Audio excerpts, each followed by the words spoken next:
Le 29 avril 2016, le Cameroun s'est joint au reste du monde pour célébrer la Journée internationale de la danse.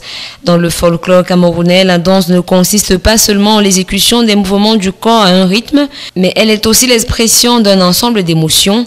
Elle occupe une place prépondérante dans la culture camerounaise et s'identifie sur trois grands visages que sont la tradition, le classique et le sport et les danses dites modernes. La Journée internationale de la danse est donc une occasion pour toutes les parties prenantes de réfléchir aux actions à mener pour pérenniser les danses traditionnelles camerounaises. Rendue à sa 34e édition, elle a été instituée en 1982 par le Comité international de danse en partenariat avec l'UNESCO.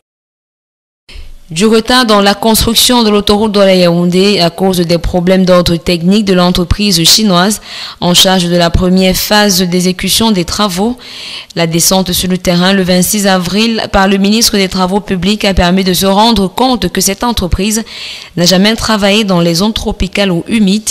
En effet, le ministre Emmanuel Nganou-Djoussi a, au cours de la séance de travail, écouté toutes les parties prenantes du projet, tout en soutenant que leur priorité, c'est de faire avancer le chantier. Les responsables de l'entreprise en charge des travaux ont soulevé les besoins d'expropriation au PK10, PK20 et PK21. Pour le moins, les travaux de la phase 1 de l'autoroute Douala-Yaoundé, qui se limite à la construction de 80 premiers kilomètres de cette infrastructure sur 215 kilomètres environ, se déroulent actuellement au PK40.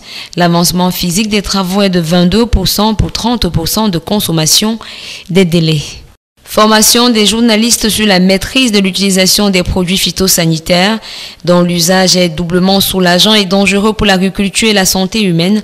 C'est pour se démarquer de la situation qui prévaut dans le domaine agropastoral que l'association Révolution Verte a jugé important de tenir ce séminaire avec pour thème central distiller la bonne information pour l'émergence socio-économique du Cameroun en accord avec les postulats de la politique agricole de l'heure en vue d'assurer la mise en œuvre de la promotion d'une agriculture de seconde génération assortie d'un usage approprié des produits phytosanitaires.